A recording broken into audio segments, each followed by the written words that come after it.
What's up? Oh my gosh. Hey guys, what it is, Wednesday night recap. Preston and Matt, not Char. Let me fix the name tag. Well, Not Shar was here yesterday too, right? Yeah.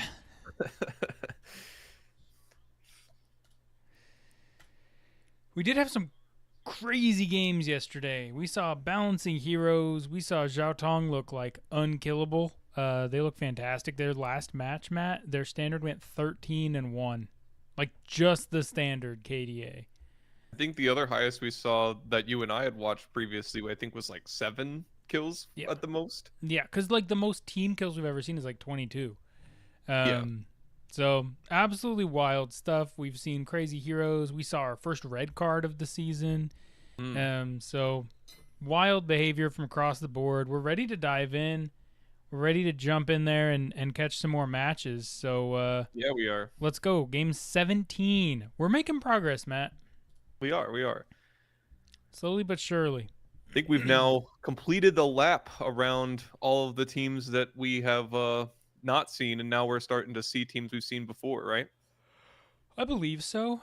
This is RPS versus Bug. It's difficult in my brain. We either saw RPS in the wild card games or we've seen them already in RMUC. If you I know remember we've in seen chat, let me Bug know. already in RMUC because I'm not gonna forget my Bug boys.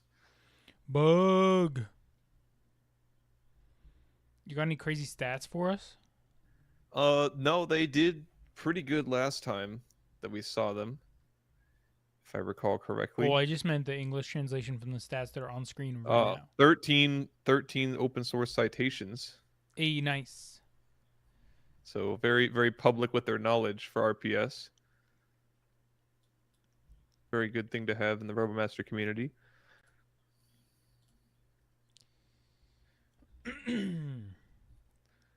Isn't learning stuff just so cool, Preston?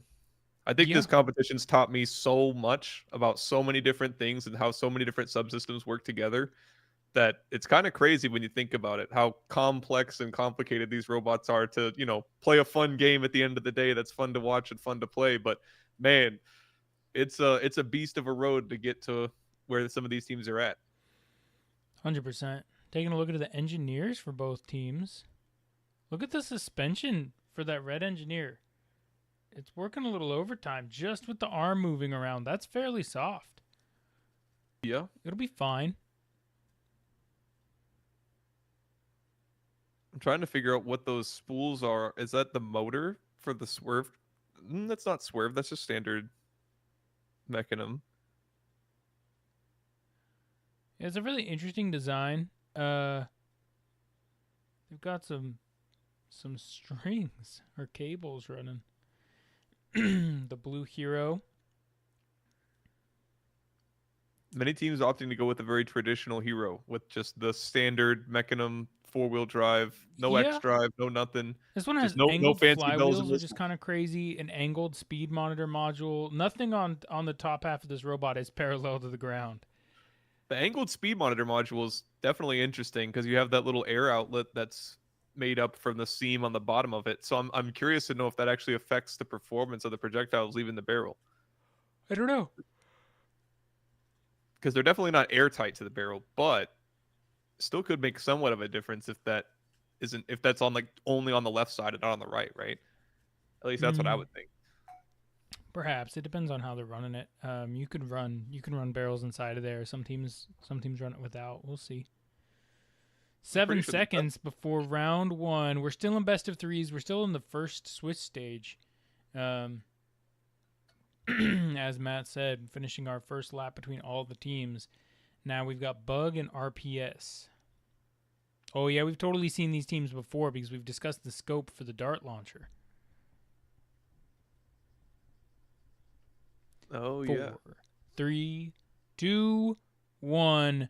Bring on the bots. RPS in the red, Bug in the blue. Matt, am I just the craziest boy in school? Is standard 5 just not in the competition this year? I don't think so. I don't think we've ever seen it, and the UI doesn't seem like it has the room to support it. Huh. My brain really thought we had seen some earlier. Both teams going for the power rune at the same time. Love to see it. The competition of the power rune is awesome. RPS able to take it down, though.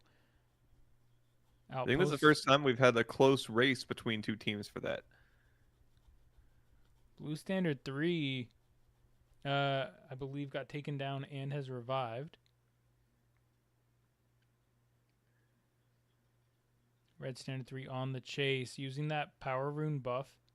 24 seconds left, able to get the kill. Will get taken down. Kill credit going over to the Sentry, but I believe it was Blue Standard 4 that got the kill.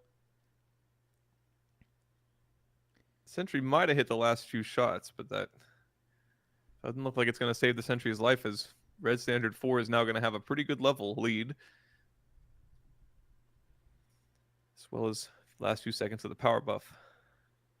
Not the greatest place to be, though, surrounded with no teammates near you.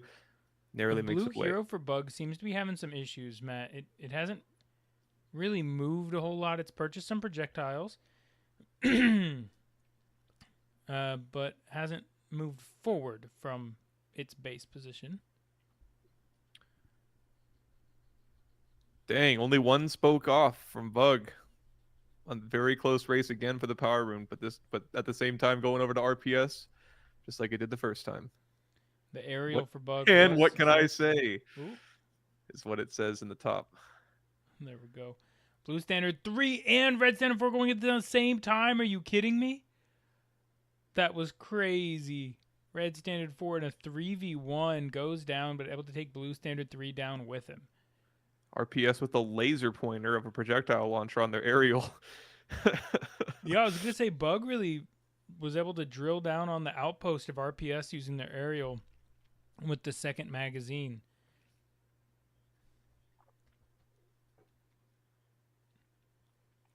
Bug taking a reset. You can see most of their robots in or around their central resupply location. Blue Standard 4 on that defensive position, able to get a kill. Red Standard 3 now going to contest. The blue hero is moving to that sniper spot finally, but Red Standard 3 is there to contest. The blue barely makes it out. Oh my goodness. Blue Standard 4, great defense, has gotten a kill on each standard in the last 30 seconds. Here come the darts. Very near miss from RPS on the first one. Second one, fair miss again. Oh my goodness. Those are It looks like they're hitting that. It looks like they're hitting the armor panel, Preston, if I could see it. It doesn't matter. The heroes hitting the armor panel. They land their last dart. Damage. 675 damage. The aerial now turning its attention to Blue Standard 4. RPS on the defensive as the Bug Sentry 3 starts to harass. Below half health, going to try and cross the base, do some chip damage onto this red hero, force it back. They're able to get the hero below half HP, which will force that hero to retreat. That's a questionable trade. It's hard to say really if it was worth it or not.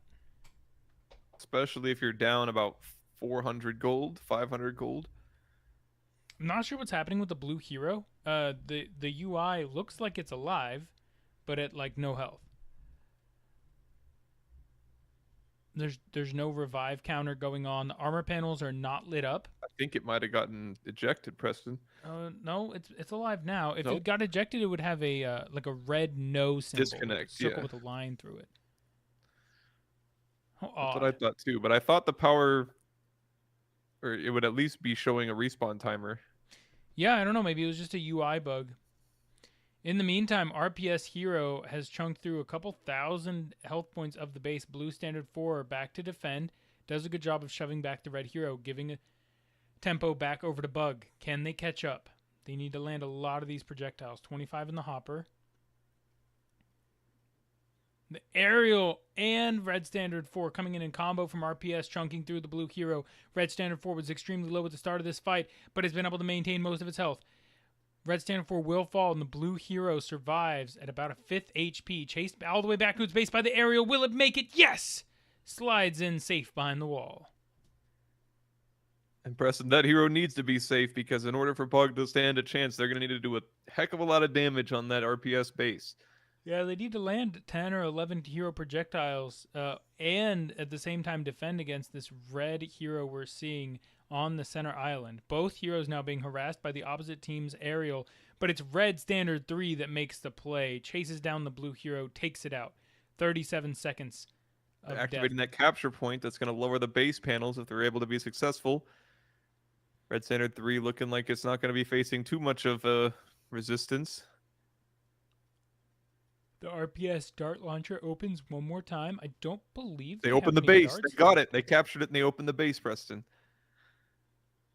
Bug's base is now exposed despite still not falling below that 2,000 armor threshold because they were able to capture the zone right in front of the base. They did, but they lost both their standards and their hero. If Bug are able to punish, it might be an okay trade, but with the Bug hero now just coming online, the death timer, Red Standard 3's initial play before they took that outpost, before they took that buff zone, Blue Standard 3 trying to match on the other side of the map. A little gentle nudge from the Red Engineer, keeping Blue Standard 3 out of the zone. Doesn't keep him far enough away, though, that RFID plate still in the scannable area. Both teams' bases now fully exposed. 31 seconds left to go. But the the blue hero goes down. 43 seconds. That time it'll be out for the rest of the round. Huge for RPS. That's going to make it nearly not recoverable. They do not have nearly enough projectiles to get anything significant done in terms of base damage. Yeah, almost 2,000 gold difference between the two teams. RPS really able to lean on that in the late game now. The blue sentry getting a kill. Looking good, but it will be RPS that take round 1 in a fairly confident fashion. Fairly confident, but it did go to time. They weren't able to actually get down the base without having to go and take the shield manually. They might have been just testing that strategy just to make sure that they could do it and have everybody in position to defend the guy that's having to be a little bit farther out on that further buff zone to be able to take the base down. But I don't know. It's kind of looked like they were hesitant to finish, not necessarily from lack of trying, but more from lack of resources or lack of strategy. Yeah, John really liked what Bug was doing. John, elaborate. What exactly about Bug strat did you enjoy? I thought the robot to robot combat from both teams was pretty good. We saw them taking trades that made sense, right? We saw the red team going in, getting a kill on the hero, but then dying. That's fine. It's a fine trade. We saw both teams, as we look at the stats, diving, going for the power runes, really playing the full game. And speaking of stats, I actually had the ones pulled up from the last time we saw Bug, where a stark polar opposite change from their hero. Their hero used to have, or at least whenever we saw it last, had 73.7% accuracy, and their darts had 3 hits. Wow. Yeah, I mean, if they could get 3 dart hits and 75% hero accuracy, really their problem in round 1 was the lack of hero projectiles. If you saw on the stat screen, only 4 projectiles fired. That's never going to be enough. They needed to defend their hero a bit better. As John's pointing out, they did a good job defending their base, but they did not do a good job of defending their hero. Yeah, as we go over to the the MVP screen and we see the engineer and Aerial for RPS being the 2 MVPs of the game. None of their I guess Aerial is damage dealing. Especially whenever you take out the entire outpost by yourself, but It does so good that Aerial was able to get several kills during that game. We saw the KDA just there on the screen. It's not really, you're not really able to defend against the Aerial. It's one of those avenues where when I'm saying sitting comfortably commentating, right, that they need to defend their hero better. How do you defend against the Aerial? Like, it's positioning, it's walls. Realistically, I think the only true option to defend against the Aerial is if you used your elevated sniper position. It's on the opposite side of the map from the Aerial and has high walls to protect your armor plates. But then the shot you have to take is so much harder. And you've got that steep ramp. But with an accuracy rate of 73%, you'd think Bug would be able to have some kind of a contingency plan for if they were going up against a good Aerial. Because let's face it, most teams at this level do have pretty good Aerials. And so you're going to be going against Aerials that are going to be able to not just take out the outpost pretty effectively or leave their hero to take up the outpost and just have full ammo in their Aerial to be able to just do anything they want to any robot without ever having to take damage. All right, so round 2. I think if Bug can get the early power rune, that'll help. They were really, really close, but it did set them on the back foot from the beginning. And then the second maybe thing that prevented Bug from coming back was the gold deficit. There was like a 2,000 gold lead by RPS by the end of the game, really preventing Bug from having the projectiles they need to really pose a threat, right? Even if you can't finish the whole base, if your standards are chewing through the base, the other team is going to panic a bit and retreat. They're going to come and check it, right? They need to come make sure you can't destroy the base because they don't know how many projectiles you have left. But Bug didn't even have enough projectiles to bluff, right? And that's going to be an important shift for their engineer in round 2. Well, and I think one of the reasons that they're taking this technical timeout, Preston, is the reason that you pointed out at the very beginning, with that hero just kind of limping forward, looking a little bit weird until, I don't know, I guess they flipped the switch or something happened, and all of a sudden they could move again. But at first they were really struggling. I mean, it never looked super great, right? With 4 projectiles launched. Certainly not from their first showing that we saw, where they were and they were going all over the place with the hero. Part of that is just getting behind, staying behind, right? There's some inertia, just like there's some snowballing. There's some inertia. If you get 3 minutes into the game and you're still level 1, you're gonna have a really hard time leveling up because you're just gonna get spawn killed every time. Like you're not gonna be able to be relevant in any of the fights. As we get a last look at this dart on the side of Bug. Really cool looking dart that, I mean, Matt was telling us hit a couple hits last time. That would also be big, right? In one match. Yeah, there wasn't a lot of damage done to bases from either side. If Bug can land 2 or 3 darts, that'll put them right in contention. I don't know if they ever even opened the doors because of, like you said, the gold deficit was just too high. They were just too busy trying to buy projectiles to just defend their base normally. All right, looks like our refs are ready. Round 2 between Bug and RPS.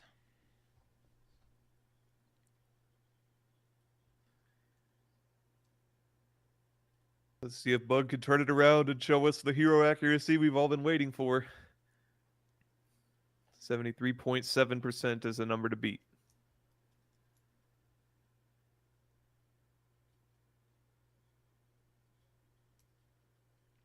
Four, 3, 2, 1. Bring on the bots. RPS going with that early airdropped ammunition to provide them just a few seconds advantage on the power rune, letting Red Standard 3 get into position on the map. Blue Standard 4 on the opposite side also starting, but RPS have the early lead on the rune and take it. That's one of the first times that I've actually seen it be worth it to airdrop ammo that early, as we have a massive bloodbath going on. Whoa, Bug. This seems overambitious against the power rune to go in 1v4. Usually dying as the standard to chunk out the hero is worth it, but with the right now it's just the outpost. You're not actually defending the base yet, and with the other team with the power rune for just 45 seconds, I really think it would have been worth it to stop. Oh no, Bug's aerial has gone down. Things are not. Preston, it almost looked like he was running it down mid after he lost the power. Things are not looking so great with Bug this round. The hero firing projectiles. That's a good sign. Blue Standard 3 coming to back up that blue hero. Preston, was the crash on purpose? It looked like it blocked Red Standard 3 from being able to go underneath the tunnel, where now Blue Standard 3 the crash was not on purpose. The all the aerials are on cable systems, so I mean it wouldn't be worth it to crash your drone just to get like a 10-second, 20-second denial of the tunnel. RPS. This hero's looking like it's got some great accuracy, Matt. It does, as it seems like it's now locked in on that top armor panel. Here comes Blue Standard 4 trying to shake things up.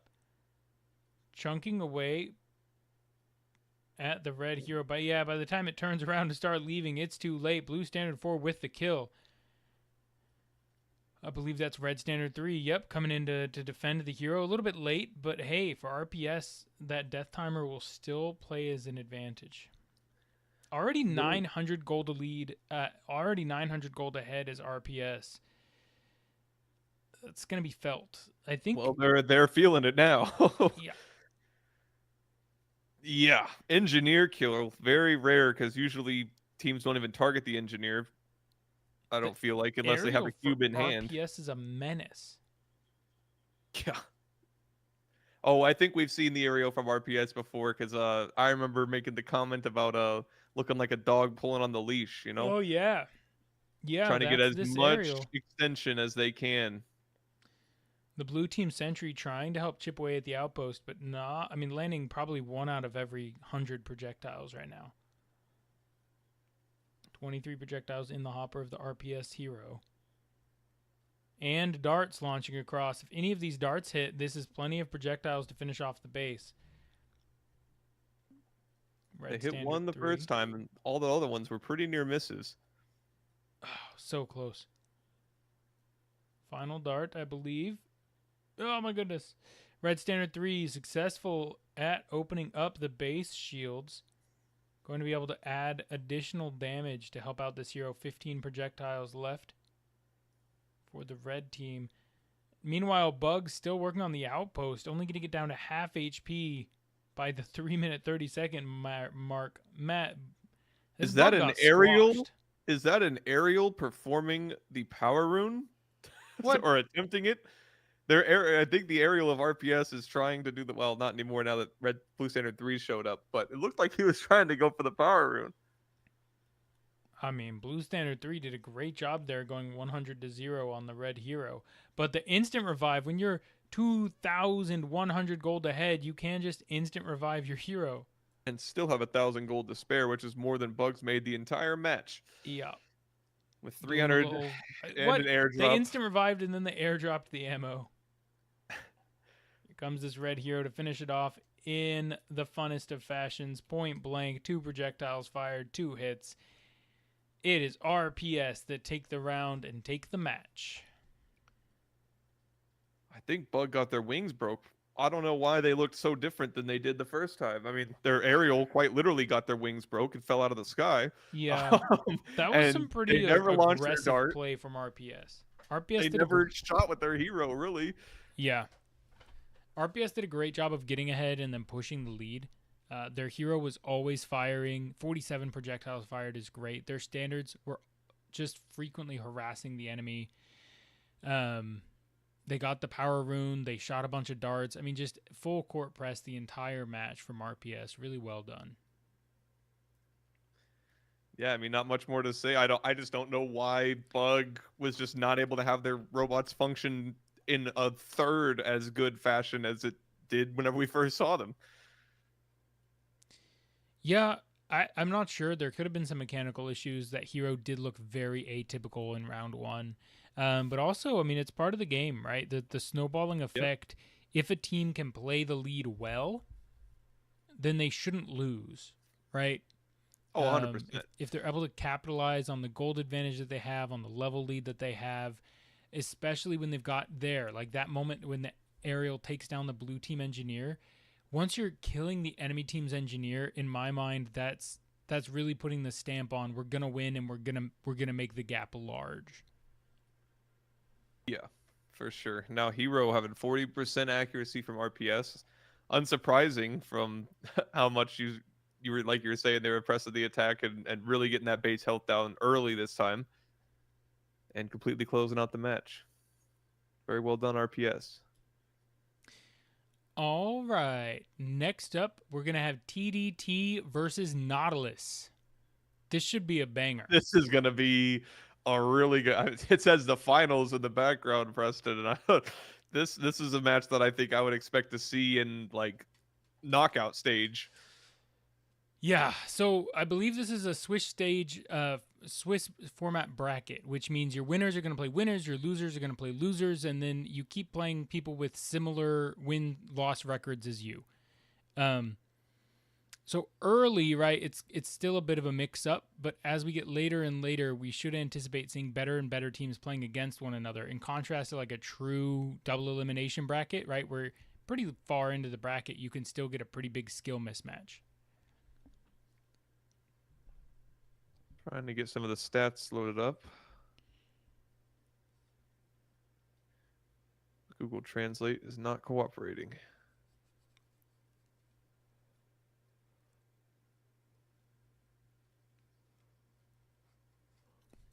TDT in the red, Nautilus on the blue side.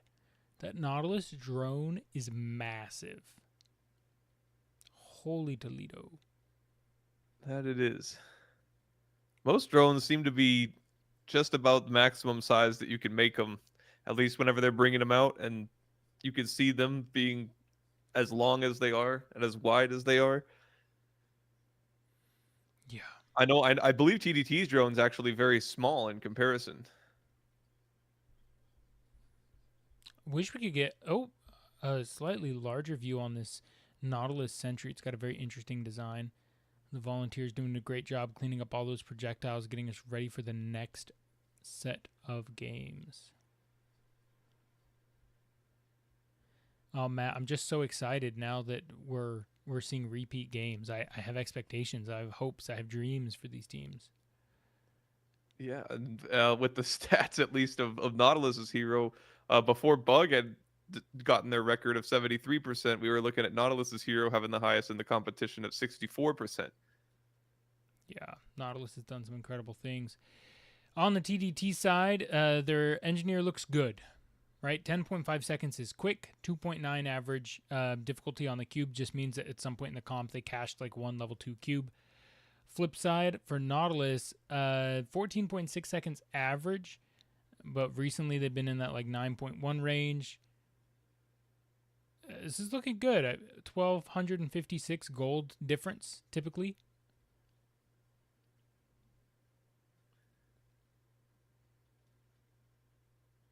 TDT leaving the field early.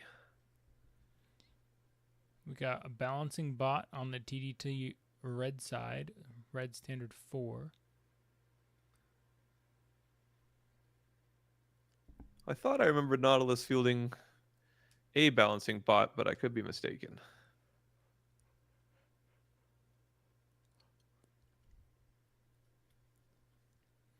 All right, flags are up, refs are ready.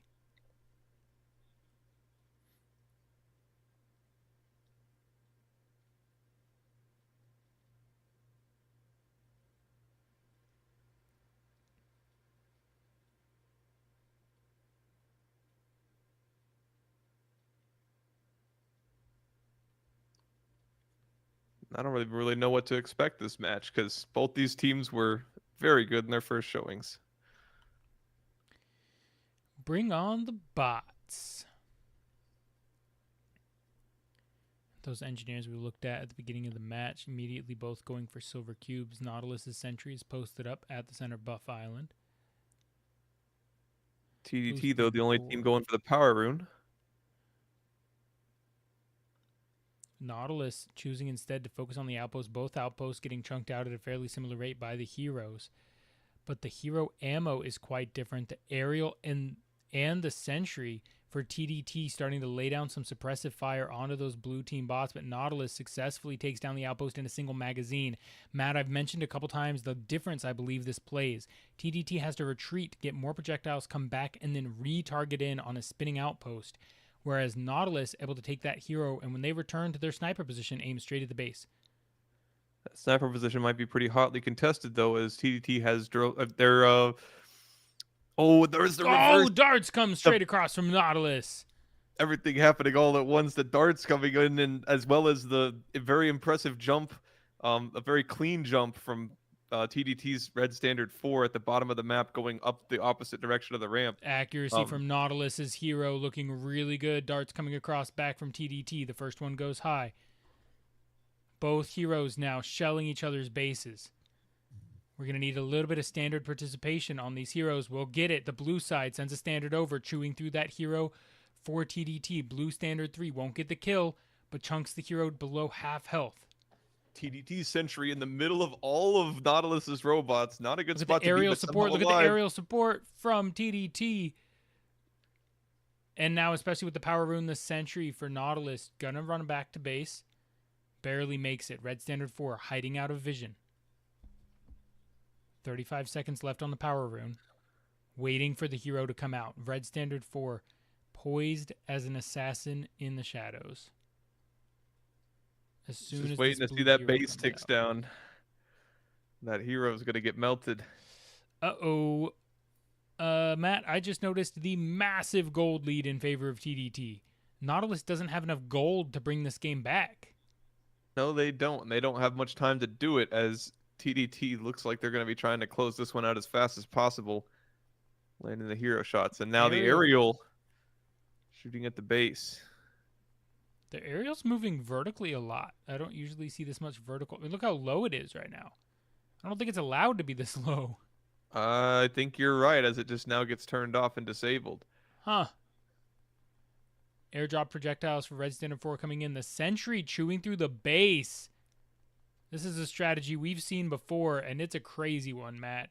Red Standard 3 gets the kill onto the blue team hero. That should spell disaster for Nautilus. TDT moving in for the kill. 1,100 health remaining on the Nautilus side base.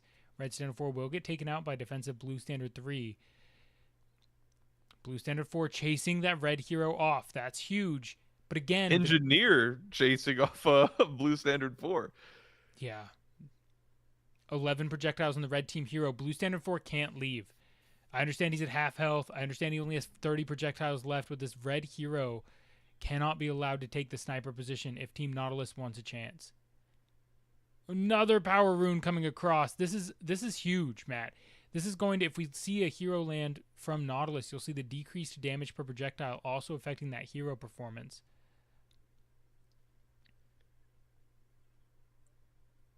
Red Standard 4 shoving forward, chewing through that blue hero. Another kill. Blue Standard 4 ran out of projectiles trying to defend the blue hero.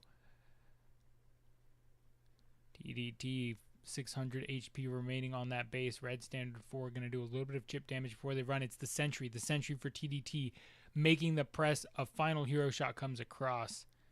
Base destruction. I think you said it best, Preston, whenever you said the gold lead. That was really the biggest difference between these two teams. Anytime that they would have skirmishes, I would say TDT, I think, showed some better strategy, though.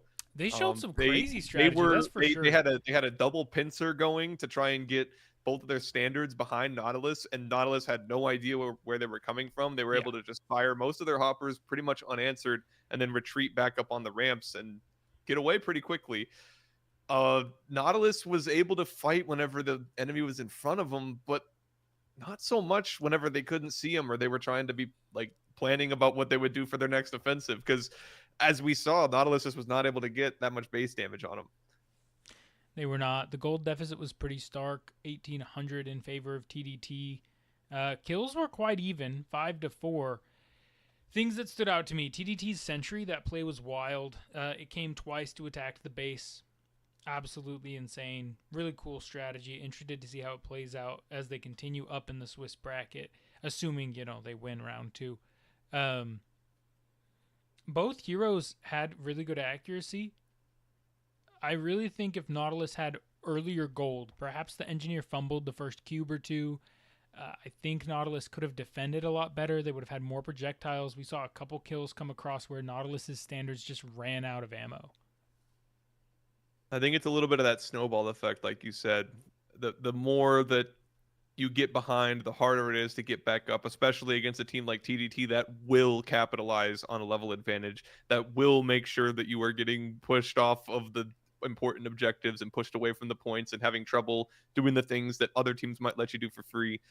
TDT does not mess around when it comes to that, as we can see 1,000 damage on Red Standard 3 with 41% accuracy. That's pretty impressive.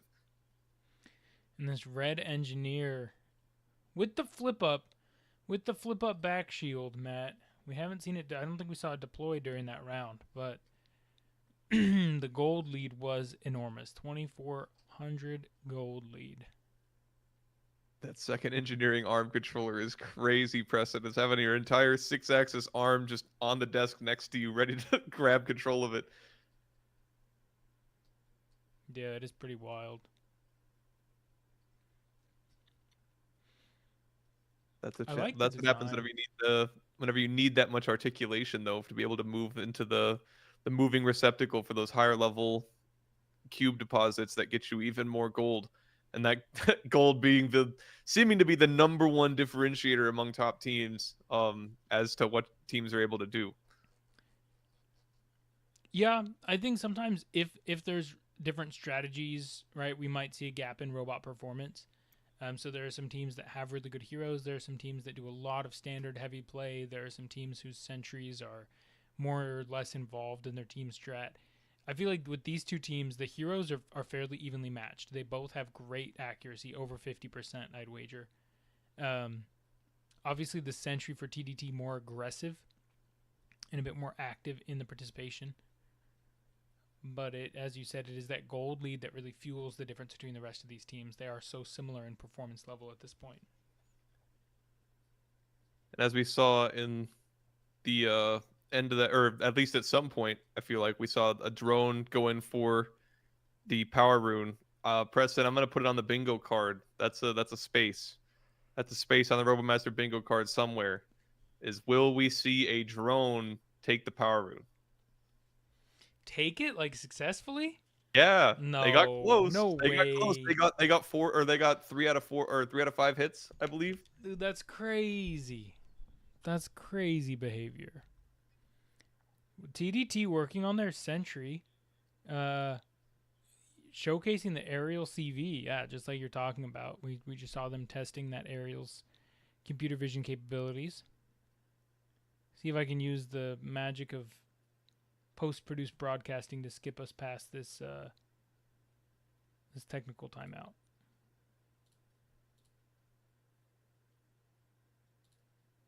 All right, here we go. TDT versus Nautilus, round 2.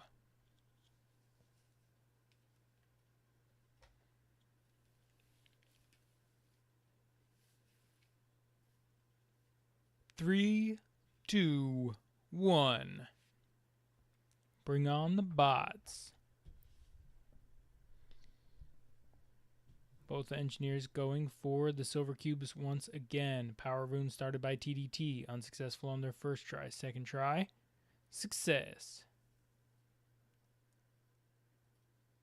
Nautilus not even attempting to contest the power rune with how fast TDT does it. Red Standard 4 here to cause some problems. Chewing through Blue Standard 3. Having the power rune at their back at the same time. Red Standard 3 coming up behind the Blue Hero, chunking gone through. Blue Hero doesn't even try to move. It's too little too late. The aerial getting credit for that kill. The sentry also on the opposite side of the map. It's hard to tell, Matt. There's so many red robots everywhere. Well, not only that, but so many robots on both sides dying. Blue Standard 4 finally gets a kill on Red Standard 3, but totally worth it for TDT as they've taken the outpost. They've done 1,000 damage, and we're less than a minute into the game. Especially against a team like Nautilus, Preston. This is not what I would expect. TDT versus Zhaotong University is going to be crazy, Matt. Zhaotong was looking super clean. You calling that the top 2? I don't know. Oh, I guess I've seen all the teams now. Yeah, maybe top 2. There's probably one more I'm forgetting. Oh, 3DS? Wasn't it 3DS that also looked really good? I believe so, yes. There we go. TDT was firing a little bit low there for a second, but look at the sentry. Is this a computer-controlled sentry? Are you kidding me? Blue Standard 4 getting boxed out by the sentry. Playing a little rough, but Red Standard 4 able to finish off the kill. Well done. Yeah, I think they might have hired some like, I don't know, magical elves to sit inside that processor and control that, because that looked like it was being controlled by a human. It was like slightly nudging them off. Absolutely crazy. You can look on the minimap. You can see the path planning for that red team sentry as it returns back to base to heal. 16 projectiles, more than enough from TDT with the accuracy that they have. They are choosing to switch to the lower armor panel. It's a shot they can do more quickly. Evidently, yeah. 3 shots, 2 shots, and that's the game. That's, I believe, the fastest full base kill we have seen so far in the entire competition. Yeah, and it wasn't even like a matchup that lent itself to be an absolute stomp, right? This isn't regionals. This isn't wild card. This isn't games where you have a team that's going to make it to like your number top 5 and like your bottom 32. We're in the winner's side of the Swiss already. I'd put Nautilus at least in top 8 from what we've seen. Yeah, they did well in their previous match. But TDT looking extremely clean. They were able to take that power rune and just shove the early game advantage. They got the early kills. The accuracy allows them to win with less gold than other teams. A lot less gold than other Yeah. teams, and still having a massive surplus for the quick revives. You just have so much more access and so many more tools in your arsenal to be able to deal with various different things that can happen. And it seems like TDT almost has written contingencies for any of these situations. Yeah, I'm excited to see them play against a team that's ready to use vision, right? So I think what it's going to take against a team like TDT is a standard that's hiding, and then pops out and attacks the hero. Mm-hmm. Looking at the stats, I mean, the gold was dead even, 1700 to 1700, much better from Nautilus on the gold per minute. But 54 hero projectiles, 9 sniper hits. TDT just shelled through that base so quickly. I'm more impressed with 6 kills and only 931 shots being fired for 17mm projectiles, because that hero didn't shoot at any other robot, or didn't shoot at any robot. It only shot at the outpost and the base. Yeah, fair enough. The highlights. Preston, wait, go back. Was that the aerial doing the power rune? Something did the power rune there, and it. Nope, there's a standard. There's a standard underneath. Yep. Oh, okay. Yeah, I'm there's a itching to standard fill out right that next bingo to card. Red Standard 3. Red Standard 4 was doing the power rune.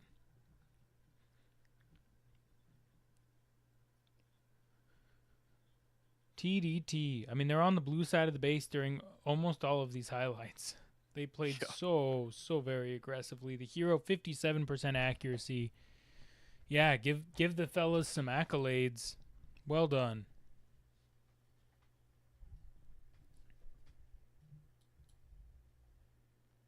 Who we got next, Preston? I'll let you know in a second. Here we go. Next up is, oh my gosh, I mean, the punches just keep on rolling. Check this out, Matt. Next up, we got one hitter on the left. Is that Jiaotong University on the right? That is Jiaotong University on the right. Do they have 2 teams? That is a question. I know iHitter has 2 teams. Because that is the correct school for Jiaotong University, but I don't know if they have 2 teams, and I'm scared to Google anything now because I don't want to be spoiled. I think they have 2 teams. Chat.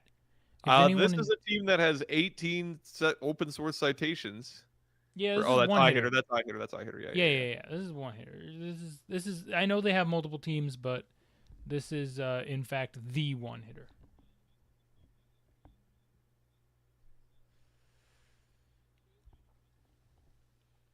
Let me go to the place where I can go. Let me check out our YouTube. Chat, this is a reminder if you ever have questions about what the heck happened during yesterday's matches, because there were some crazy matches, you can go check out our YouTube. Or you can watch our VODs here on Twitch. Okay, let me scroll forward. At the end of yesterday's match, or end of yesterday's stream, we watched some of the most impressive games from Jiaotong University. Yes, it's a different first word. Gotcha. Because it looks like they didn't have any technical citations or any other accolades that some of the other top teams seem to show on repeat. So that would track. iHitter with one of the best engineers in the competition, based on the stat page. 1900 average gold is crazy.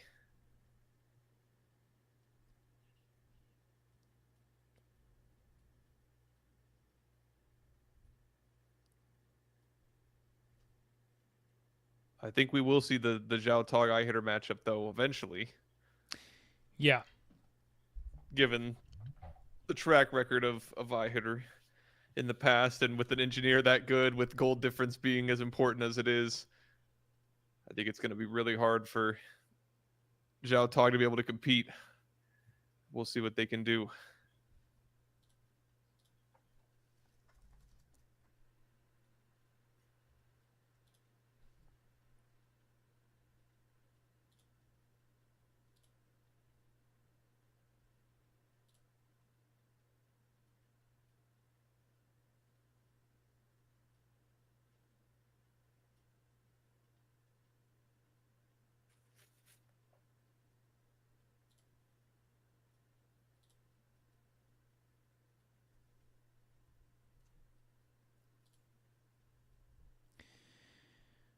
A technical timeout before round 1 is odd, Matt. Well, this is the number 2 ranked Jiaotong team. Yeah, versus the number 1 from Harman Institute of Technology. So, scrub forward a little bit. My goodness. This is quite the technical timeout. Well, I would definitely want to be on sure footing as well if I was having to contest the Giants.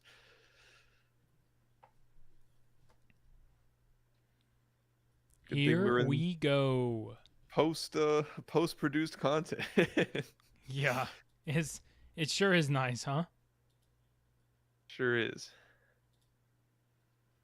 3, 2, 1. Bring on the bots.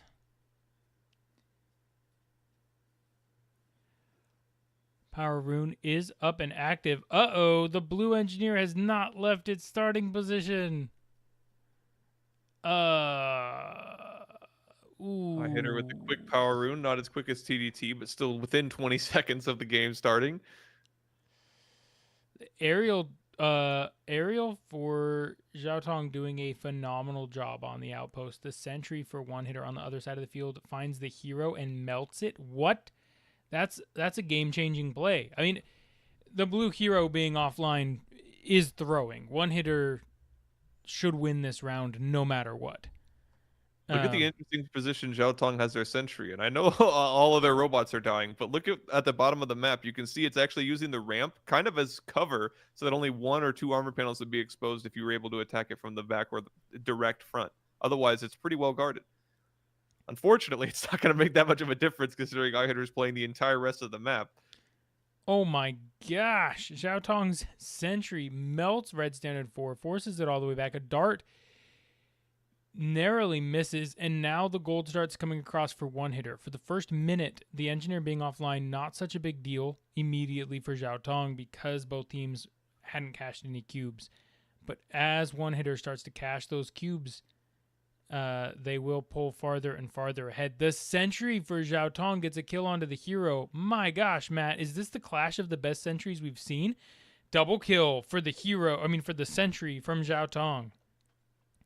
Moving on over, it's sentry versus sentry. It's not close. Jiaotong triple kill. Quadra kill. What the heck, Matt?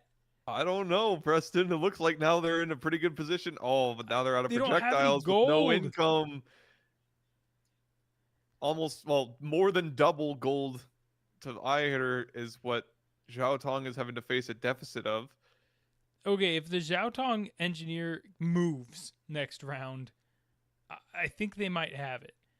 They're looking so strong round one with no engineer. RMNA, take notes. Yeah. The importance of the engineer cannot be underestimated. Yeah, but also look how freaking awesome your team can do without an engineer if all of your other robots kick butt. Yeah, but they also have 23 gold to spend on projectiles across 4 bots. Oh, yeah, they're toasted. There's no way they come back. I mean, there's no way they stay ahead. They're not even playing from behind, Matt. This is crazy. They are not. I mean, hero projectiles starting to land. Blue Standard 4 doesn't have any projectiles, can't afford any projectiles, so trying to find a way to be useful without giving up too many kills. And now, one hitter trying to close the gap. There we go. Pulls ahead, but just barely with their last projectile bringing them almost exactly 200 HP in the lead. All right, Preston. We must settle the debate once and for all. Is it iHitter or one hitter? One hitter. One hitter makes more sense. Okay. Well, whenever I look up iHitter on Google, I do get results, but when I look up one, I don't. But we can call it one. We can call it iHitter. That just doesn't make as much sense as one hitter. Not right. I agree. Because if you're a one hitter, like you one hit everybody. I totally agree with your logic. Blue Standard 4 getting some vision. The blue sentry in a bit of a weird spot. Not going to be extremely useful as it was in the early section of the game. The aerial for iHitter posing a substantial threat to all of the bots. And now that red hero lining up the shots, going to be uncontested.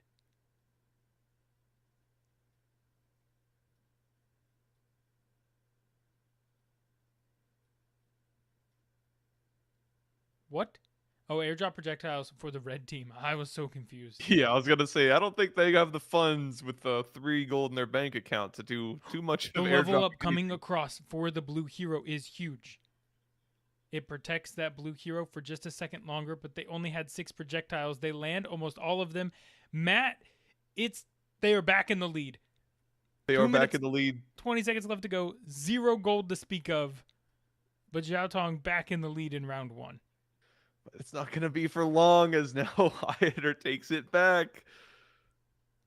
That base is now exposed. My word.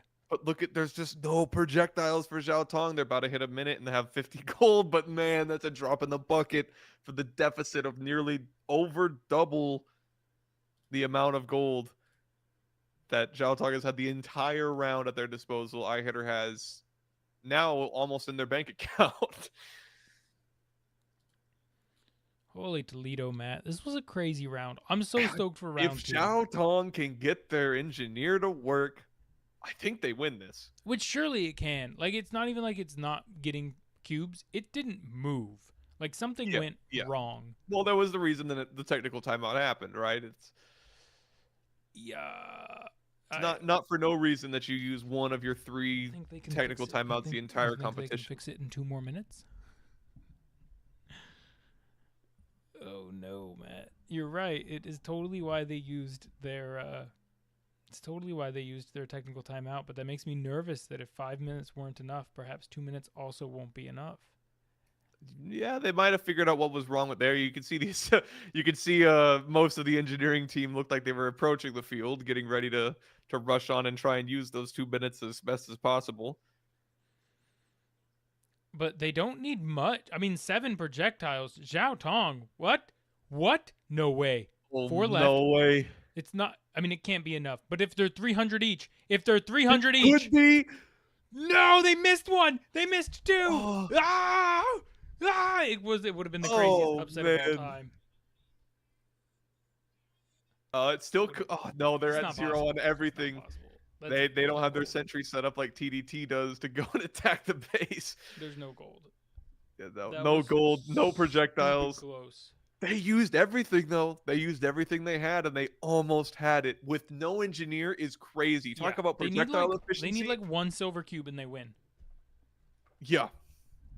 One of anything in this case. 2 hero shots. I was about to say, heck, they just have like 5% better accuracy and they win. What on earth, Matt? That was the craziest round, the craziest match. A complete upset from my expectation of watching a second team from one school that's really good go up against the team from a school that we know is really good, and Zhao Tong I think took them by surprise. I think that they weren't expecting them to have as many projectiles as they did, and iHitter might have just played sloppy because of that. I don't know. They seem to be still applying pressure pretty well. They just never were able to close out the game, and it just allowed Zhao Tong to just keep getting the passive Sentry. MVP of the losing team. Menace. We're not going to be able to see that MVP screen, unfortunately, but also, I'll say it, Matt. I don't think you want to say it, but I'll take the hate. Chat. iHitter's hero left quite a bit to be desired. 78 projectiles is too many projectiles.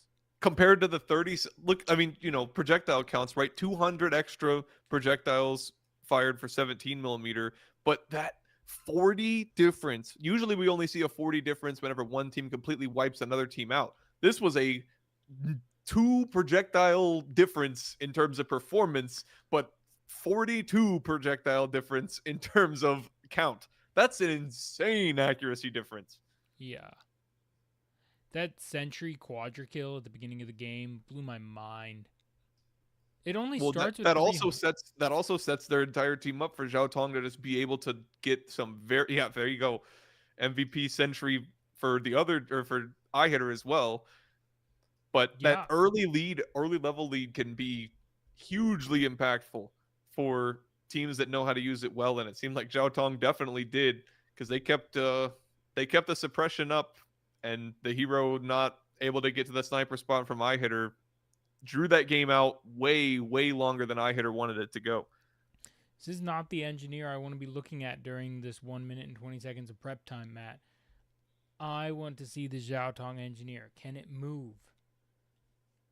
Hopefully so, because I think that would pretty much seal the game for Zhao Tong if they're able to just get a little bit more gold income. They don't even need to be matching the #1 engineer performance in the competition. They just need to have 300 extra gold, 200 extra gold. Not much, but it makes me wonder if they were playing reserved because they were working with what they had and they knew I they mean, were they've going to got a be minute limited. left. No one's working on it. So, I mean, literally, It's maybe they moving. forgot to turn the It's thing on. moving. Yeah, they could have pulled an RHIT and just didn't turn the controller on or something. But now it seems to be resolved, and there's no one near it at 30 seconds is a pretty good sign for what could be shaping up to be a pretty quick match in favor of Zhao Tong. Yeah, I mean, based on the way that round 1 went, I would anticipate that kind of a result if the gold is anything close to even.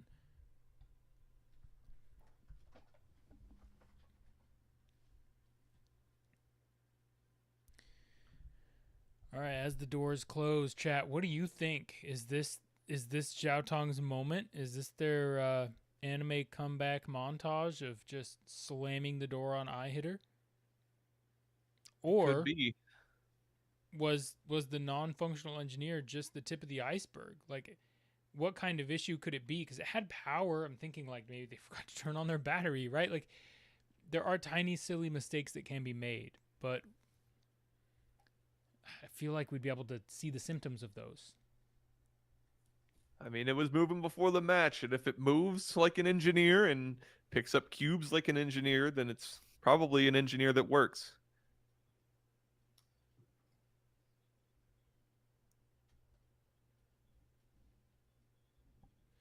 Three, two, one.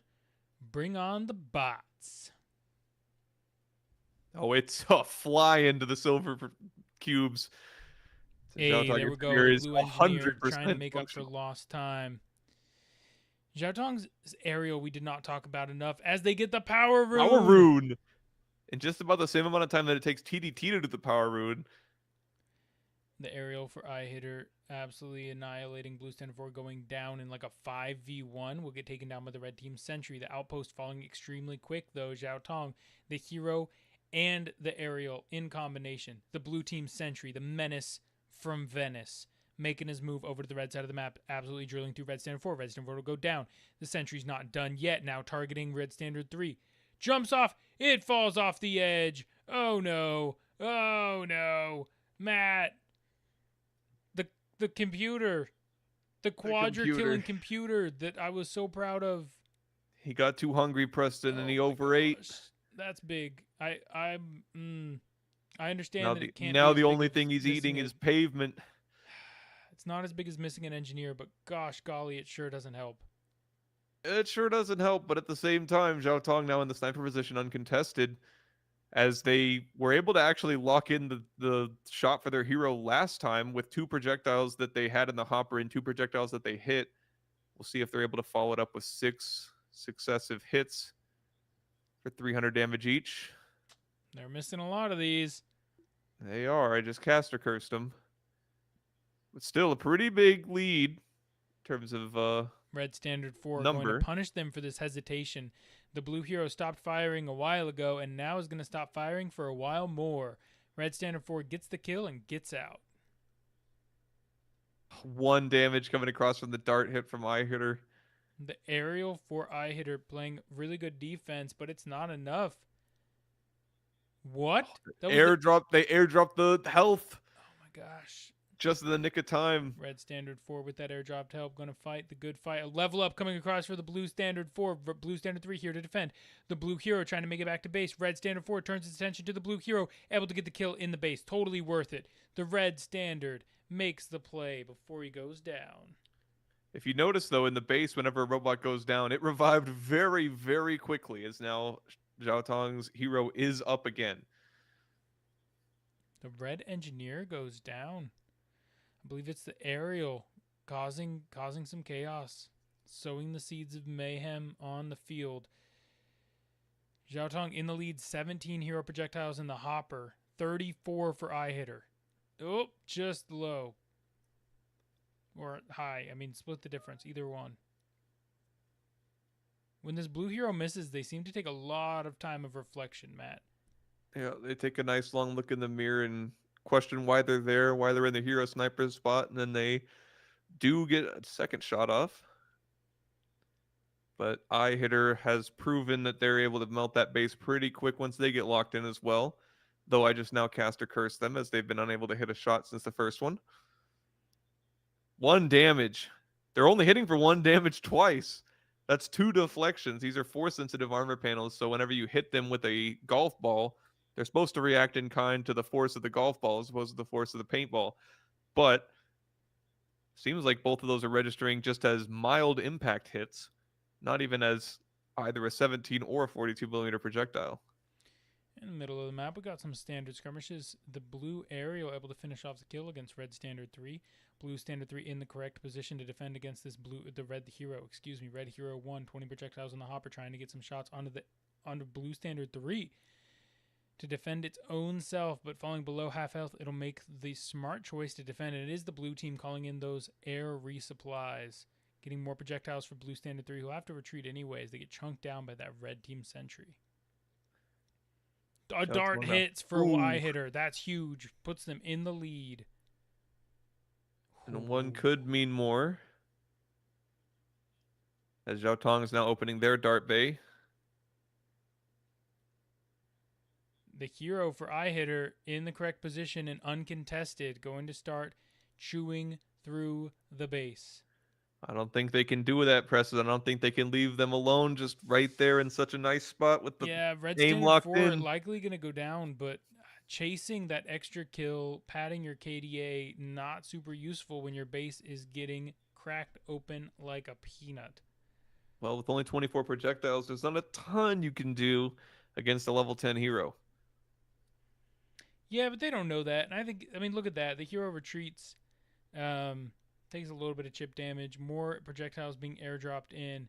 21 projectiles on the side of Zhao Tong's hero, but red standard 3 here to contest with 150, more than enough to chew on through. Red standard 3 going to stand and shoot. Gets chunked down, though. Good defense from the blue side. Uh-oh, red standard 3 moving into point-blank range.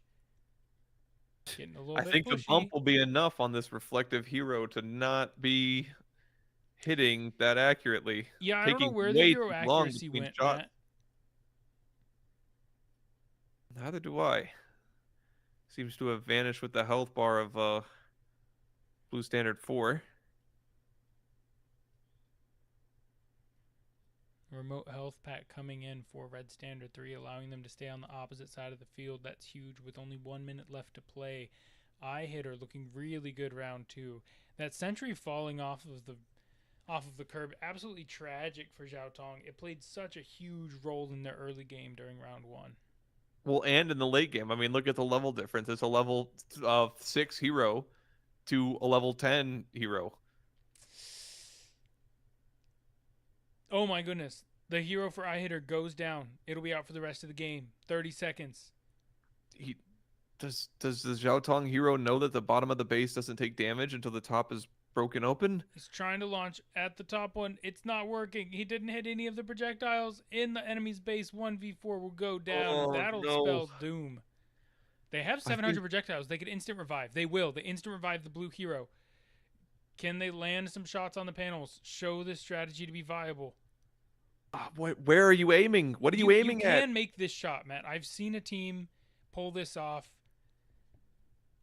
You can get the angle. I think if you're going to pull that off, I think you need to have the angle either be on the top little defending area in front of the base, or you need to be on one of the side flanks that actually can have the elevation to get you an angle on that. I've watched during the regionals one team pull it off where they went behind the base and they were able to hit the top, like the angled top panels with enough of perpendicular incidents that it counted. Behind the base? Yeah. Like shooting an arc all the way over the base and on down on top? No. Like it was behind the base and just like ba-doo, ba-doo, ba-doo, ba-doo, ba-doo, like beside. It's a triangle, like one of the back vertices of the triangle. Anywho, let's take a peek at the stats. Round 2, not at all what I expected. That sentry going down really big. Zhao Tong got 11 kills to 9, and that kind of tells the story for me. 78 hero projectiles again for iHitter. Lots of kills for Zhao Tong, but they weren't in the right places. The standards for iHitter went down a lot, but it didn't really matter.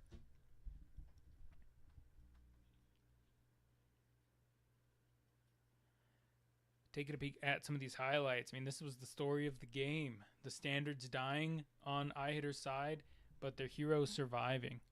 The hero thriving and just chunking through the base uncontested. Here's another kill against one of these red team standards. But again, if you get caught up trying to pad the KDA, trying to make the stats look nice, you'll get taken down. 4, 4, and 1 is that red team standard. Getting a lot of kills, doing a lot of damage, but also pulling a lot of attention. Yeah, and attention is also a commodity. You know, we talk about driver stress, but also being able to throw a bait in front of somebody that might be looking elsewhere that you don't want them to look. You go, hey, look over here. Look at me. Otherwise, I'm going to take you out really quick. All right, Matt. Last match of the night. We've got 3SE versus RoboWalker. Hey, well, there's your 3SE team. We'll see how good they're looking compared to RoboWalker. I believe the first time we saw RoboWalker as well, they looked pretty good. I know we've already talked about 3SE a little bit.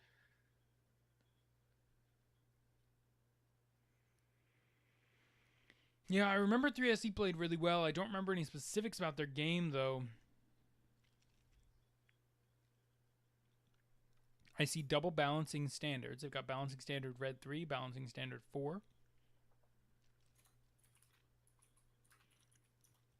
Well, you know what, Matt? This might be the team. This might be the team that stayed on the enemy side of the map with their standard the entire game. RoboWalker or 3SE? 3SE. Well, that's a strategy we've seen employed by the top teams. So if you got the standard to make it work and the driver behind the wheel or I guess behind the screen to do whatever you need, then why not do it? Yeah, I think the other limiting factor for that strategy is making sure you have an engineer that can feed enough gold, right? Yeah. If you're going to stay on the other side of the map, you at the very least need ammunition drops. Mm-hmm. Health drops are also super useful. Certainly never hurts, especially after you take an exchange involving 2 or more enemy combatants where you're severely outnumbered since you're in their base the whole time. Taking a peek at those balancing standards I was just talking about. KDA 2.5, 1.5, 1.4, not bad. I mean, it's a top 10 standard for sure. All of its stats in the top 10. Pretty much.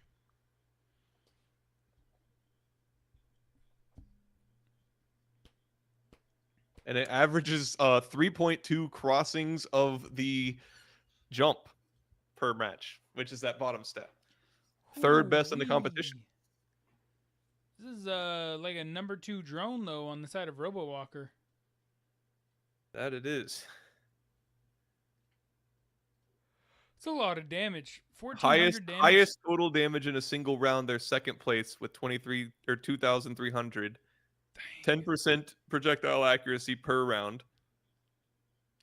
That says to me that RoboWalker probably takes out the entire outpost and in like 25 seconds. That is my prediction for RoboWalker's drone.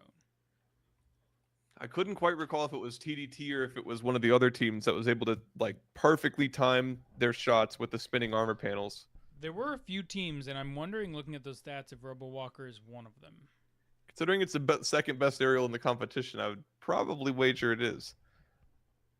But I guess that's what we're going to find out as the refs raise the all clear flags. Bases lock up. And 2 teams prepare to go head to head in what's probably going to be another very, very close round.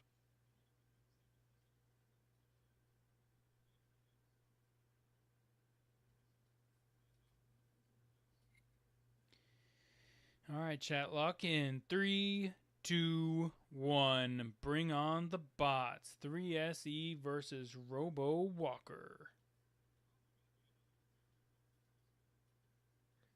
RoboWalker with an extremely fast engineer.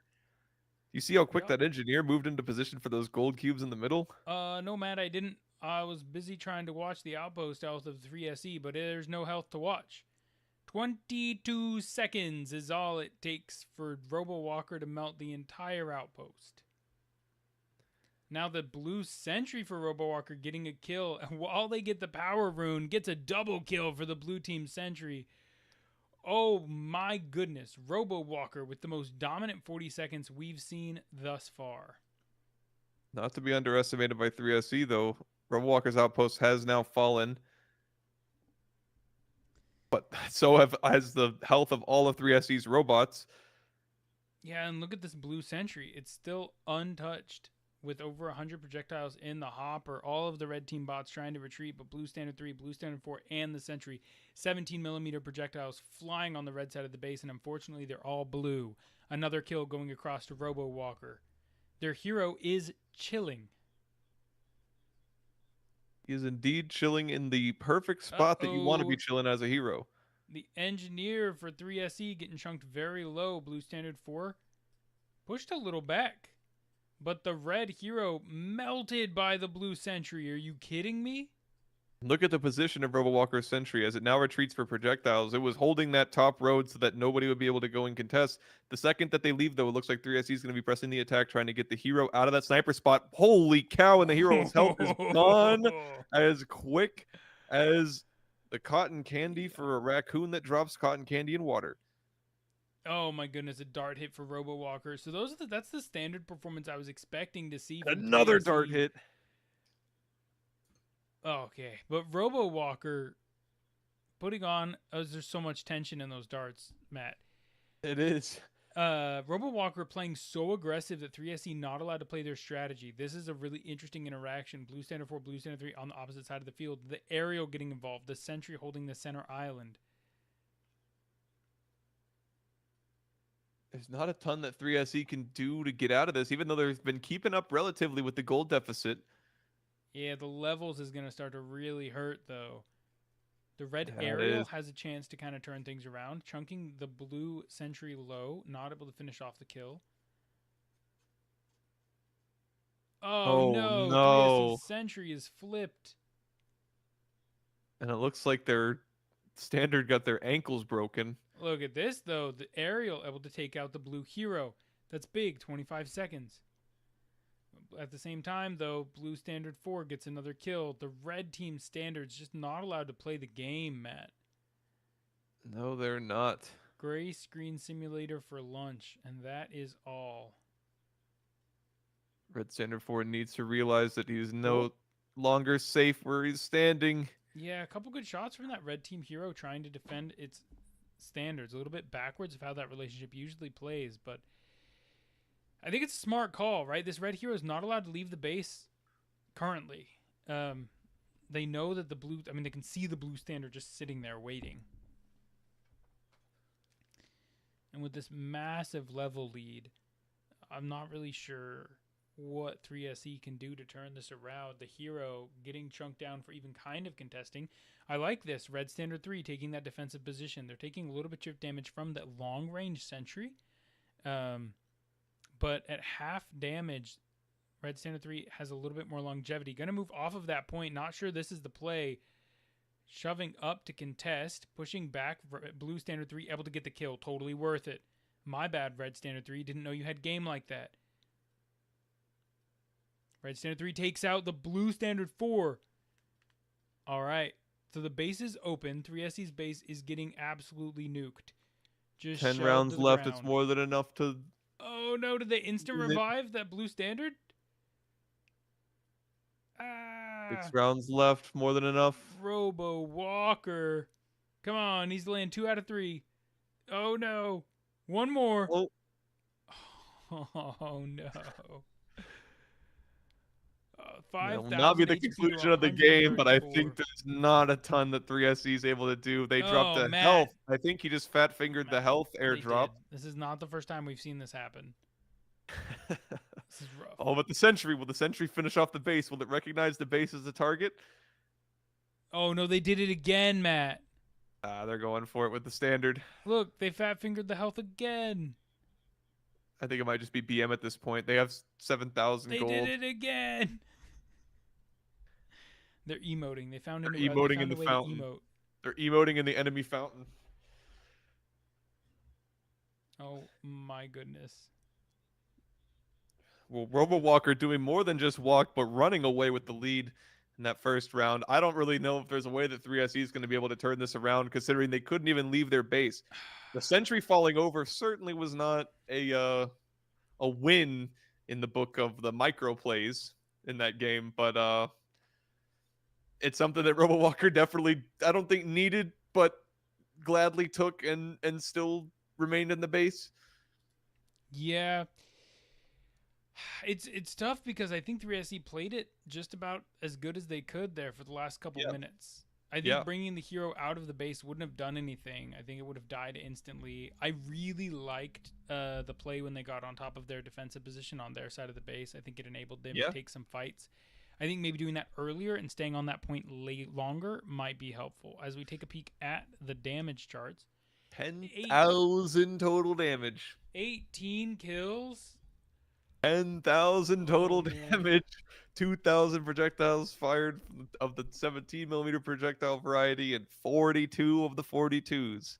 Yeah, two Even in the name, darters. maybe that's why they wanted to keep it. They could see how many shots they'd fired, and they were like, you know what, 42 and 42 is a nice round number. Every icon for the side of RoboWalker is lit up. That's their game right now. They've got a little bit of everything. They're using every single piece of the game that is available, right? They're using the snipers, they're using the buffs, they're using the power runes, they're using the darts. I mean, they're everywhere. I think the toss up at the end here then might be RoboWalker, TDT, and Zhao Tong as at least top three. That's what I would say.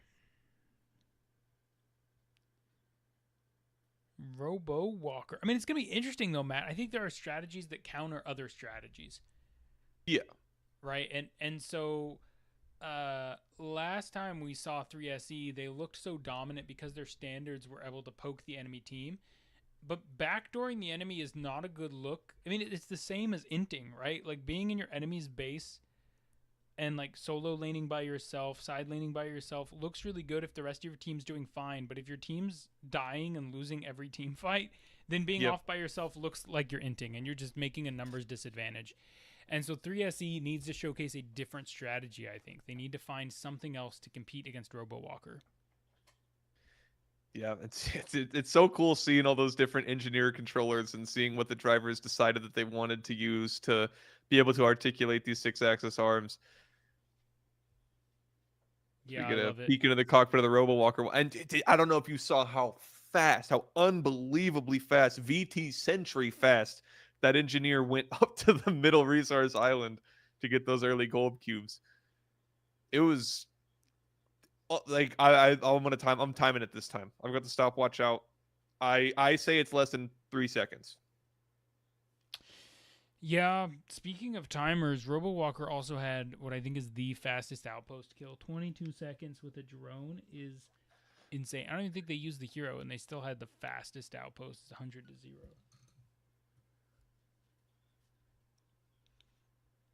And, like, I'm not trying to say that those 5 seconds matter, right? Killing an outpost in 22 seconds or 27 seconds is insignificant. But the point is, if the aerial can just melt the other team's outpost like that, it puts you in a position to push earlier, unexpectedly fast, and unexpectedly hard. Yeah, well, and we saw RoboWalker capitalize on that advantage as much as they possibly could. Technical timeout for 3SE. Perhaps they were having some sort of technical issue, Matt. I don't think that's the one that's going to be a differentiator here, Preston. I still believe I still believe in my uh, squad. I think 3SE I is going to be think pretty against great. RoboWalker, it's a hard sell. What if I told you that it comes with a Carrot Man plushie? Does it become an easier sell? I don't. It makes it more appealing, but I still don't think it's. I still don't think it's the case. All right, skipping through the technical timeout, we're ready for round 2. 3SE versus Robo Walker. Bring on the bots.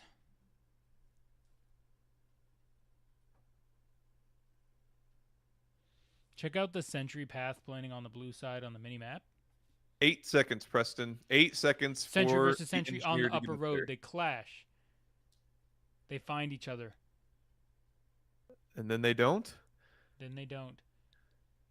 It is 23 seconds. The outpost was extremely close but did not fall. Again, the power rune going to Robo Walker. Early game for Robo Walker, Sentry. looking really The good. Sentry took out the engineer for Robo Walker. That's 3 clutch. SE That's huge. Sentry Dude, the pushing red over team to the sentry, outpost. the blue team sentry. The computers are Everything, taking over, everything. Matt. There cannot be a less calm 40 seconds than when two of these teams are facing up against each other. Oh my gosh, the red team sentry gets Engineer another kill onto the blue again. team's engineer. 600 gold advantage has 3 SE.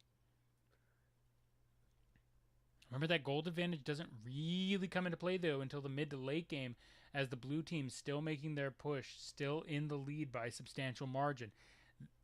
The sentry for the blue team now chunking down their opponent's engineer. Blue standard 3 trying to get involved. Wow, melting that red hero, taking it extremely low but not able to finish the kill. Blue standard 3 taken down. Red standard 3, good defense. Did you see that? I did not. Oh my gosh, we're going back. Blue standard 3, watch this, watch this. We'll start it all the way from here. Blue standard 3 comes in, is absolutely just melting the red hero. Red standard 3 switches over, forces blue standard 3 back, gets the kill. Blue standard 3 coasts, wall dead off the ramp. Oh no.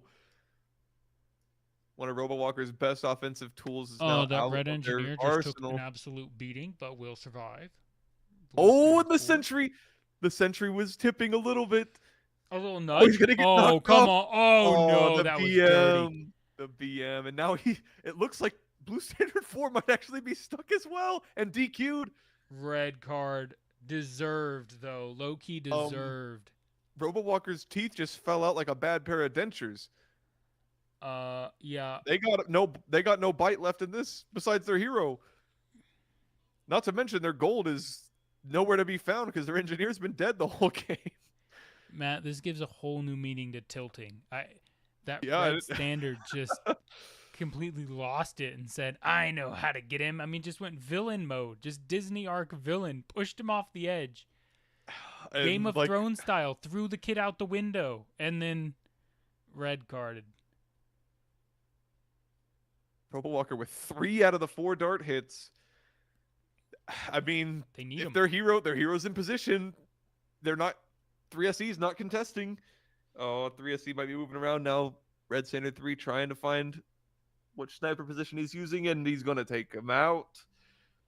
Hero for RoboWalker falling. Their only offensive robot is gone. I know Blue Standard 3 has health, but he's incapacitated. Yeah, I think if this is the game state as the red engineer, you push up and fire from the center island. The aerial doing a great defensive job for RoboWalker, getting this hero fairly low. Hopefully the hero saves enough health to make it back to the base. I'm not sure that they are. The level up's going to help.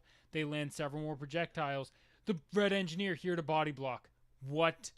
In the nick of time. We're going to take him down still. In the exact position. Good play.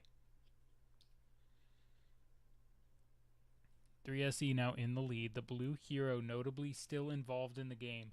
The blue team's engineer has really been struggling after those early kills. Still only 550 gold to spend. Instant revive coming across from 3SE. Unsurprising with a substantially large gold advantage. They're now airdropping ammo. The engineer falls for RoboWalker. RoboWalker critically needing some gold to be able to have a chance to come back with only 6 hero projectiles that they're now having to use offensively.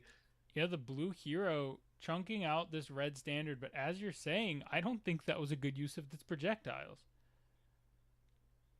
I think red standard 3 knows it. They didn't have any projectiles. I think they just sat there and took the damage because it was worth it. Yeah, that could definitely be the case. I mean, I think we're definitely going to see this both these teams go again, as we're going to be going to the best of 3 here, because RoboWalker does not win this.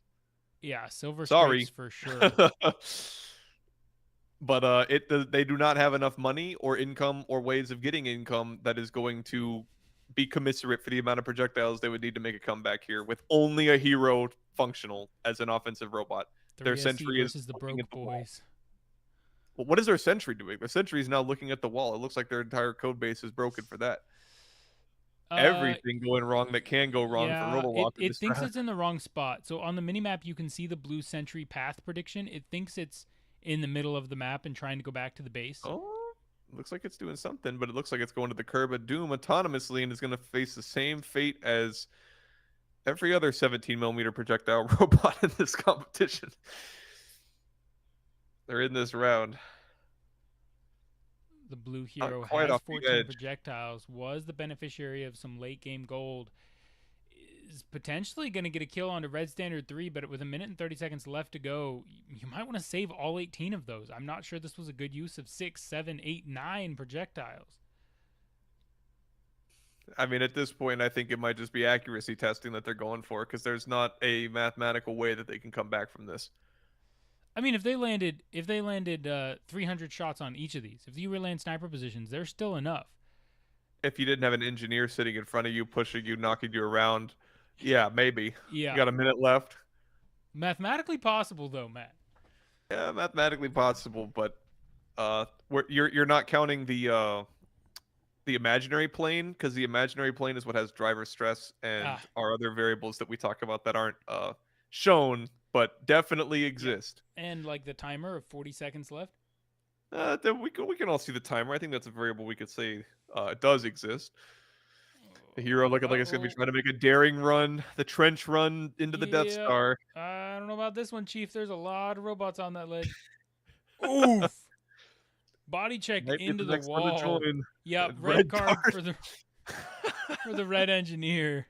This might be the least clean game we've seen be played, Preston. 2 red cards, 1 on each team. 6 seconds left. RoboWalker's going to be taking this to the next round. Someone clip this game up. I want a little clip of some people playing hockey, and then it says, "Oh, you like hockey?" And then it says, "Holy effing airball," and it switches to that clip, and it's like, nah, dude. That was crazy. We had robots pushing other robots off of the edge. We had robots just straight body slamming into each other. And then, of course, there was the regular exemplary robot performance that we were witnessing. Sentries just doing so good. Drones, absolutely phenomenal. Yep. Heroes looking good. Yep. They looked fine. The heroes were not the most impressive part of that match. Yeah, they certainly weren't, considering that they weren't 3SE was not able to close out earlier. But also, I mean, RoboWalker just really made a very questionable decision when they decided to BM the Sentry and try and knock him off the edge, and in turn getting themselves knocked off the edge. Yeah. Man, I don't think any more could have gone wrong for RoboWalker besides their hero turning off. Yes, good job by our referees. Sometimes it's really tough to be a RoboMasters ref. They made a lot of good calls there. Those red cards were deserved. Those yellow cards were important. Yep.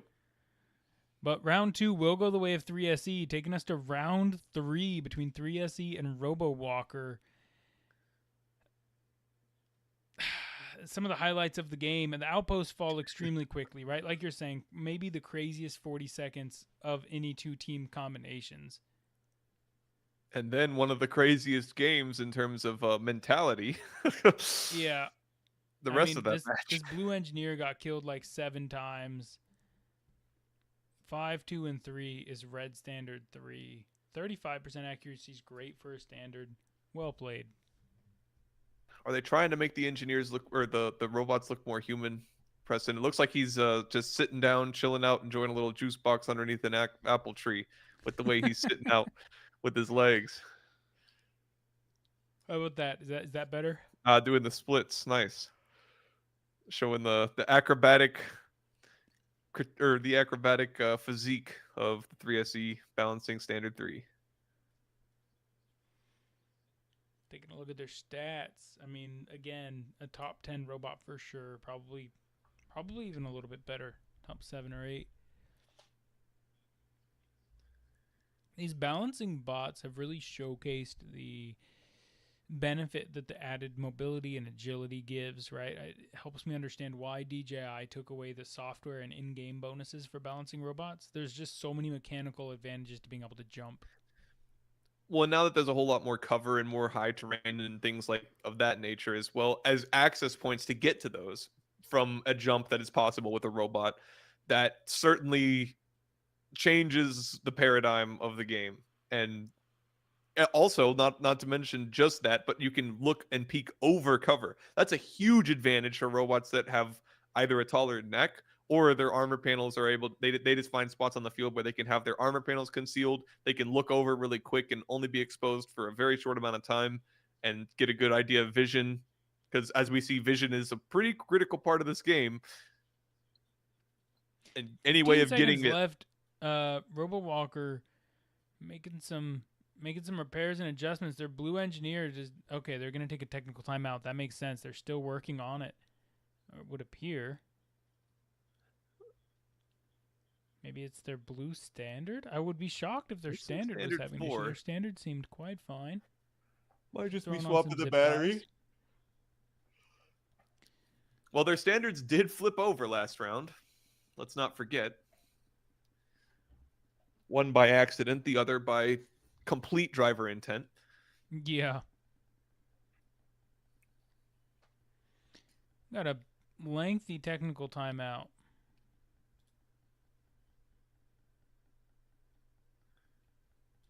Here we go. Oh. Rules check. Is that what that says? No, I don't know. I just know that usually whenever things go this long in RMNA, it's because of a rules check. Yeah, I mean, they are talking to a head referee. Let me get Google Lens. Google Lens that R? What's that say? Is there an appeal?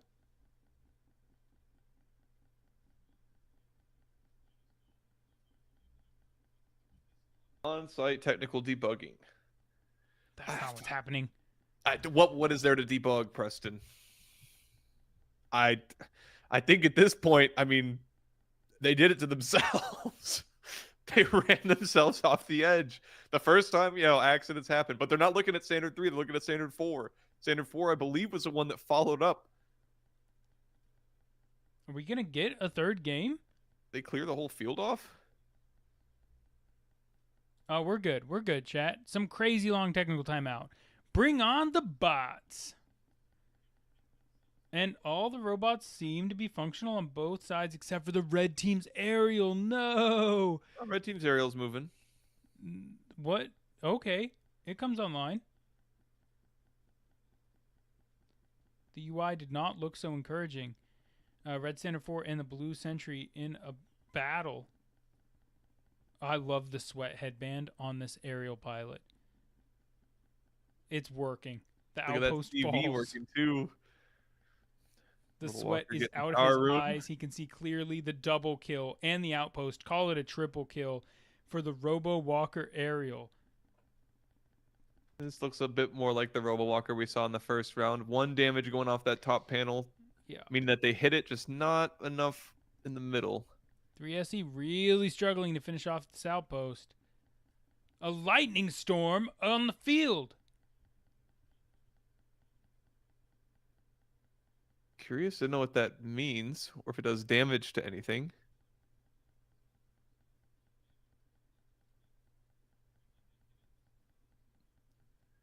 Wow. I think that might have just been an effect for the power rune. It was very exciting. Blue Standard 3 coming onto the red side of the field, melting that red engineer, taking them down very quickly. Red Standard 3 now on the defensive point, going to shove Blue Standard 3 back. Blue Standard 3 goes out of vision but does not retreat. Going to circle around and harass the red engineer some more. Red engineer not allowed to get any cubes, has to go back to base once more. The red team aerial still working on this outpost. Another lightning storm, Matt. Well, I guess it's not related to the power rune.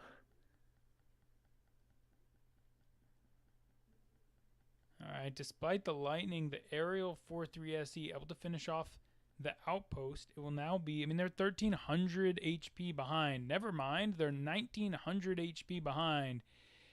Never mind, they're They're I think I'm going to save 2,500 it. HP behind. And You there know you what? go. I'm going to Yep. stop. I'm going to stop. They're really far behind as RoboWalker lands 3 darts in a row. And exposes the base. 3SE going to take some dart launches. They do not. You know, I think they were waiting in that technical timeout for long enough, Preston, that they just decided that they wanted this game over as fast as possible. As Yeah. RoboWalker is not letting 3SE have any room to breathe with 4 minutes left.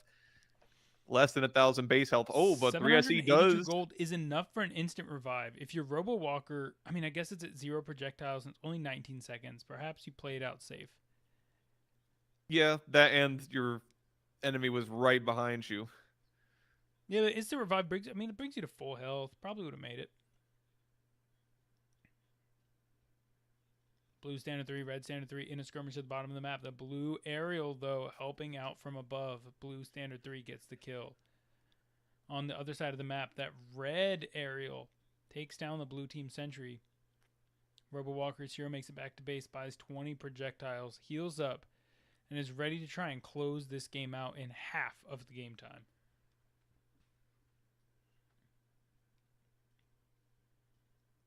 Ooh, that might Yeah, drop the he's cube. just trying to get some gold, but the more lightning storms gonna get in their way. The Engineers team... falling left and right. RoboWalker's engineer being killed as well. Red standard 3 trying to hide out of vision, but surprise, blue standard 3 is there, taking out The with a hero. golf ball. Well, I mean, RoboWalker can hit the armor panels all the way across the arena, so being right in front of him, a little spinning shouldn't be too much for them to handle. RoboWalker aerial. adding to the damage. The blue team hero about to start firing projectiles. There they go. Walking it on down. There it is. And that should be round 3. Oh, come on. You got this, RoboWalker. You had 11 projectiles. There we go. One more. There it is. RoboWalker takes round 3 and the match. And that was more the performance we were expecting to see from them in round 2. But you know, with a little bit of throwing and a little bit of tilting and a little bit of BM, they ended up extending that match. Dude, round 2 probably a was lot longer than what crazy. they wanted. Crazy. Looking at the stats for round 3, it was not close. 1,000 gold difference. Zero hero projectiles fired from 3SE. Too busy trying to stay alive, I think. RoboWalker looking really good, Matt. And also, like you're saying, right, they also had some spicy just elements to their game. I'm kind of excited about that. I like seeing the emotion. I like seeing the game time decisions, the good ones and the bad ones. I think it gives the games more variety and makes us feel like we know a little bit more about the teams and the drivers. Yeah. Well, and you know, it's played like a video game, right? What do you do in a video game whenever you're up a whole bunch of points? You can afford a little bit of cocky arrogance, but sometimes that can bite you in the butt, as it seemed to for RoboWalker in that second round.